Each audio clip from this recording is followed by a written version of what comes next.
l'édito de Djameldine Benchenouf. Salam alaikum, Azul Fillaoun, bonsoir. Contrairement à toutes les thématiques, à tous les sujets soumis à l'opinion, à la discussion, à la conviction, à la pensée, qui sont par essence perçus différemment par les uns et les autres, l'évidence, quant à elle, si tant est qu'elle existe, ne devrait pas laisser de place à la nuance, à l'interprétation. Pourquoi alors cette divergence, voire même ce fossé, souvent infranchissable entre les visions des uns et des autres sur une même réalité? Pourquoi ne voit-on pas les choses, certaines choses, de la même façon objective, de la même manière que la couleur noire est noire, pour tout le monde, que tout le monde sait reconnaître le chaud du froid, le sucré de l'amer, le liquide du solide? Pourquoi un même régime prédateur, mafiocrate, d'un même pays, qui ne devrait laisser de place à aucune nuance, qui devrait être stigmatisé, voire combattu par tout le monde, par tous les citoyens de ce pays, quelle que soit leur sensibilité politique? Pourquoi ce régime est-il donc perçu de façon aussi éloignée les unes des autres, voire aussi opposées les unes aux autres, par les mêmes citoyens du même pays? Alors, d'abord, une évaluation de ce régime. Objective autant que faire se peut, fondée sur la réalité de tous les jours, sur des faits avérés. C'est un système politique prédateur, qui viole systématiquement ses propres lois lorsque celles-ci se mettent en travers de ses pratiques. Ses membres ont fait main basse sur le bien commun, ils ont exfiltré les richesses qu'ils ont pillées vers des pays développés où ils ont fait l'acquisition de biens en tout genre, où ils ont investi des fortunes colossales, où ils ont installé leurs familles, où ils se soignent et dont ils ont fait leurs bases arrières. Ils se sont imposés à leur peuple par la violence, la propagande, le mensonge.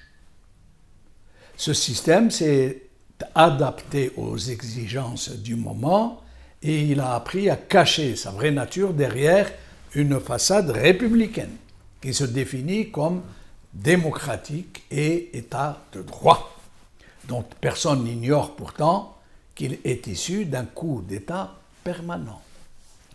Il a fait du copier-coller sur le système politique français, dont il a fait un modèle qui lui sert de façade. Il procède du suffrage universel, mais toutes ces élections sont truquées.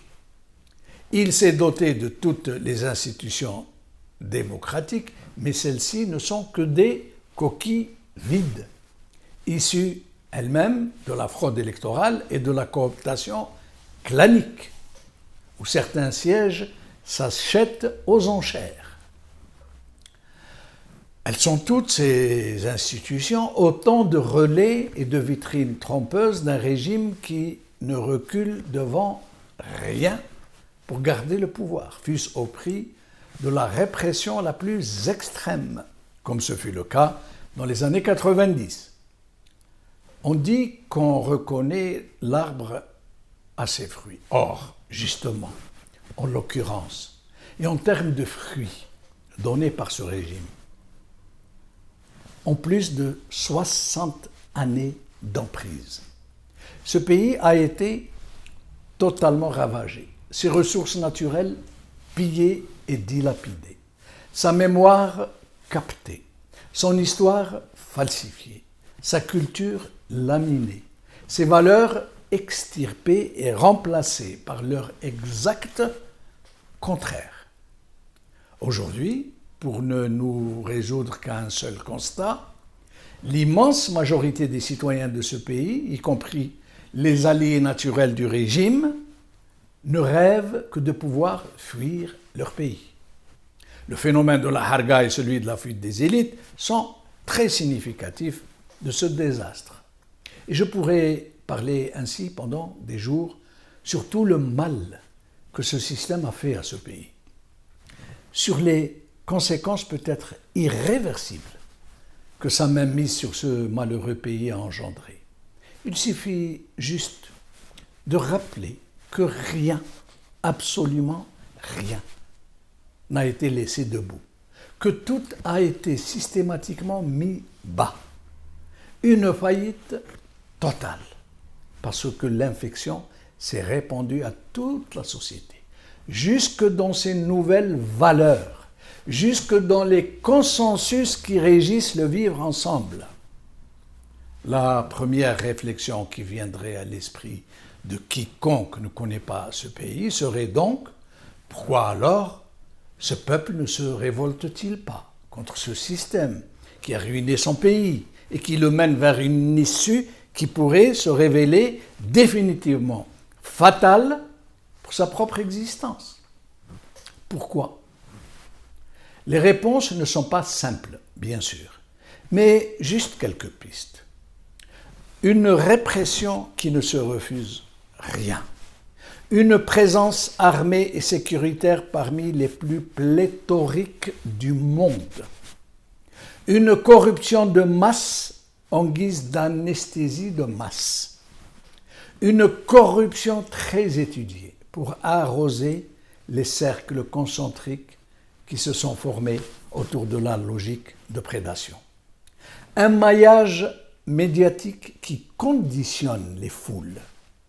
Des amalgames historiques très savamment entretenus qui ont enraciné dans l'opinion publique l'idée que quiconque dénonce ce régime ou tente de le combattre ne peut être qu'un traître ou un mercenaire payé par les ennemis de l'extérieur et de l'intérieur.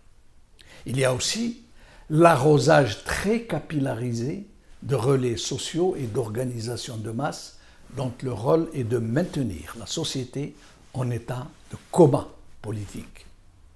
Et tout un arsenal d'autres moyens pour empêcher toute velléité de résistance.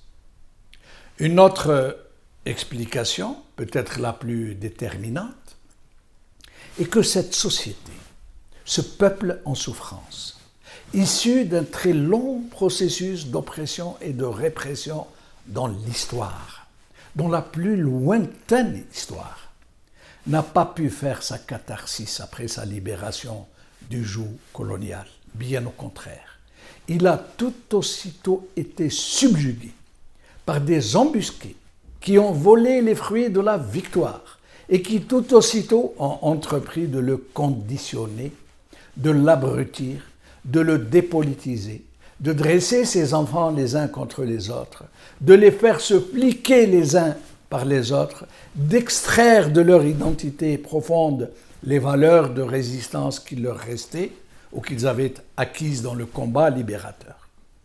Voilà, en partie, ce qui explique pourquoi ce régime s'est laborieusement ménagé des alliés naturels aussi nombreux, tellement gavés ou tellement intoxiqués qu'ils en sont arrivés à considérer les fossoyeurs de leur propre patrie en dignes héritiers de leur plus authentique libérateur. Voici pourquoi les ressources hydrocarbures du pays sont d'une importance vitale pour ce régime. Sans elles, il ne pourrait plus arroser ses alliés, ses complices, ni maintenir les masses dans une si épaisse hébétude.